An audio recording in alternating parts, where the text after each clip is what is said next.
morning. Weather's taken a turn. It's gone cold again. Thought it was going to brighten up a little bit, but nah, it's cold. I intended to get out at 7:30 this morning, 7 o'clock, 7:30. I got up and looked out, thought nah. It was like a winter wonderland. It's very white and very foggy and very freezing. And that is not the best combination for cycling. So I left it until after 9 o'clock, listened to a few people on the radio ranting about our illustrious leader Boris. Oh dear, what a mess, eh? And then I went to the garage and I changed my wheels. I've been riding recently on smooth road tyres, 35mm Schwalbe Kojaks, but I put back on my gravel bike wheels. If it's icy, you've obviously got a lot more contact with the surface. A bit of tread, you're less likely to come off, he says confidently.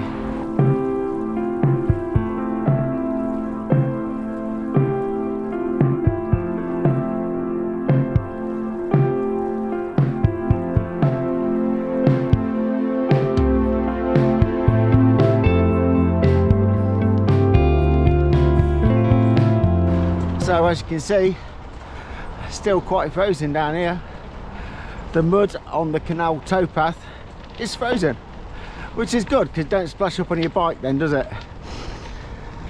So if you watched a few recent videos, you know that I'm trying to keep to 100 miles a week for the first part of the year, so I can get towards my 5,000 target.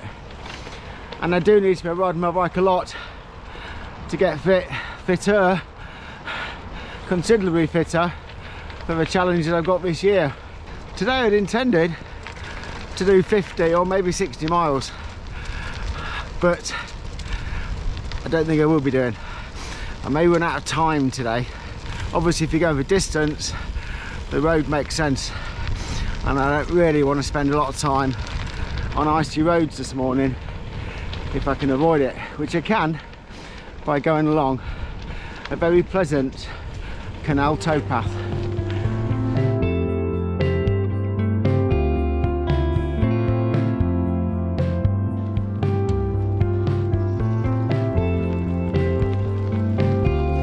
Well, the sun's starting to come out.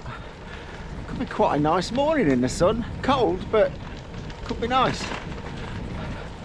A nice crisp winter's day. Always a really nice time to ride uphill. If you're just riding along at a reasonably steady pace and not getting too hot and sweaty, it's just pleasant, isn't it? Just nice.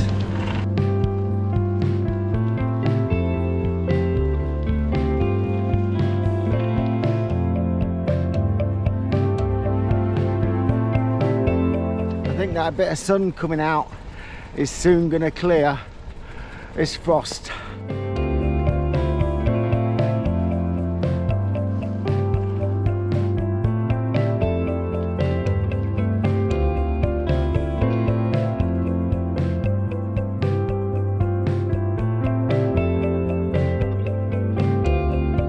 So I've come away from the canal now and I've come up onto the Beaver Ridge, just past Beaver Castle. It's beautiful up here. It's a bit colder, so it's a good few feet of climbing actually. Very picturesque. Look at that.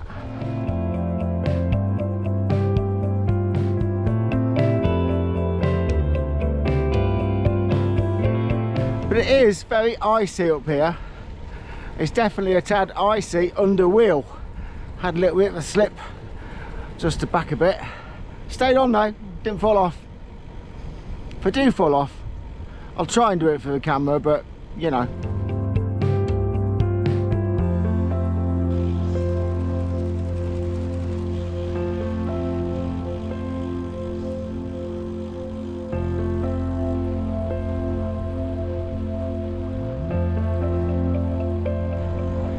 As we're a bit higher up here, notice that some of the puddles are very frozen. Back in town, they just had, well, some weren't even frozen at all, On the edge of town I noticed a few that just had that very light little bit of ice on top, but they're properly frozen here.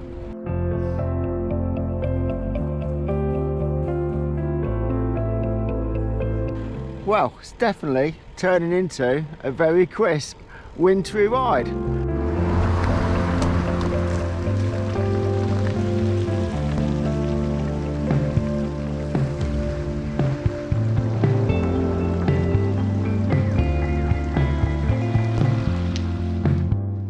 Well, being as it's so cold and the mud is frozen, I'm going to venture off-road.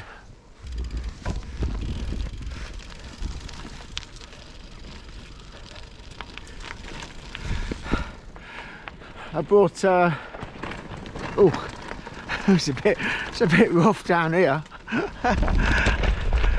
I brought a couple of viewers, Jez and Tim, along this way in the summer. It's a little bit different now, Jez.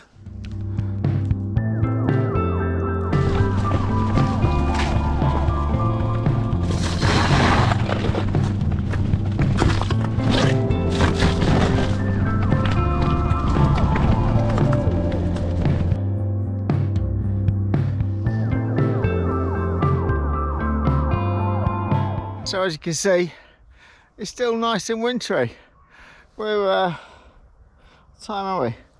We've gone 10:30, 11:15, but it's still cold. Sun's managing to get through, and we've got a bit of blue sky up there now. But it's still a little bit misty, and it's still very cold up here.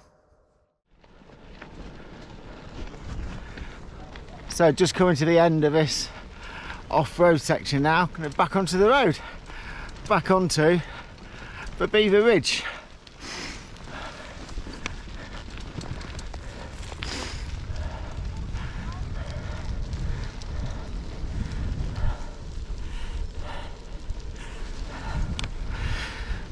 Sun's gone back in, back behind mist and cloud, and it's gone colder.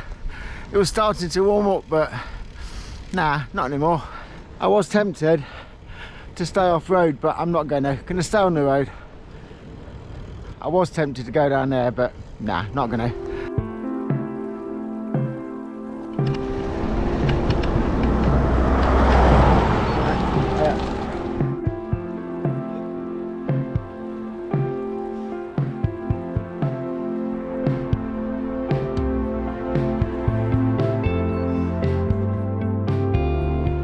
So regular viewers of the channel will know my thoughts on riding indoors. I wouldn't rule it out totally, but you know my thoughts.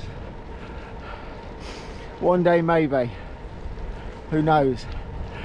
But riding in the winter, one of the things I am really conscious of is dressing correctly and doing a few small things that will make the ride actually a lot more bearable. So one of those is base layers. I always like to wear a decent base layer, or something like a merino wool base layer, something natural. I have a couple of very synthetic shirts. Nah, but the worst thing to wear, you just get so sweaty and they're just not pleasant. You just end up actually getting cold, I think. And I think the other thing that's really important is keeping your hands and your fingers and your feet and your toes warm. So again, regular viewers will know that 18 months or so ago I got some specialised defroster shoes. The specialised defroster shoes, they really changed the game for me in the winter. It was really warm last year, never suffered any problems at all. So I'm about 2 hours into this ride, and it is bitter cold. The Wahoo's saying -3, alternating between -1, -2, -3. So I'm 2 hours in, and the tips of my toes are just a little bit chilly. And the other thing is, this time of year, depending where you are, and especially here, you can see I'm in a very rural area and the roads are just covered in mud.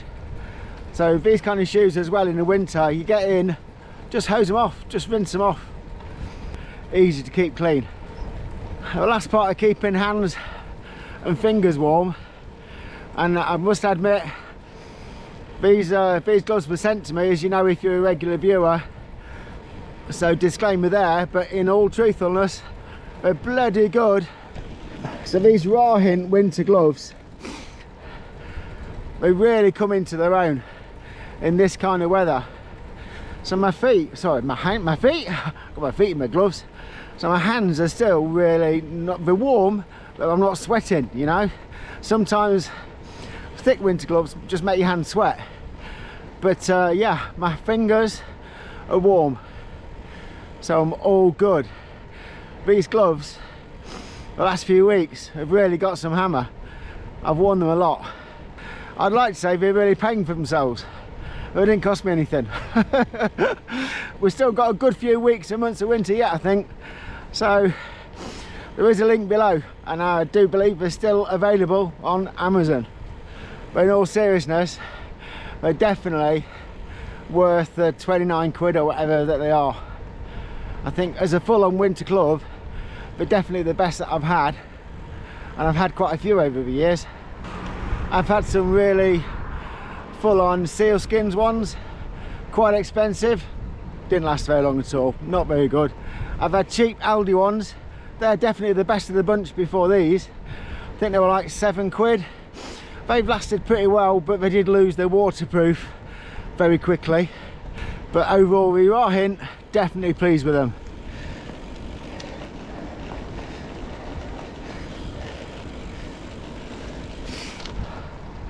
If you haven't seen it, I'll drop a link up somewhere for you to have a look at the video. It's gone cold, it's still cold here, and the mist coming back in. So I'd also be interested to know any of you guys' tips for riding in the winter.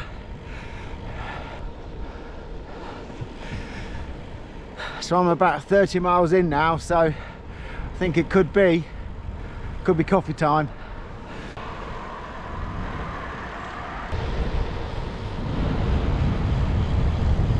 Oops, someone's left their bumper behind.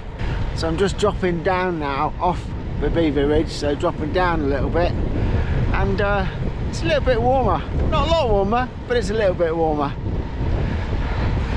The frost has gone off the grass and off the fields. So I'm going to go down now and rejoin the canal towpath to get back home.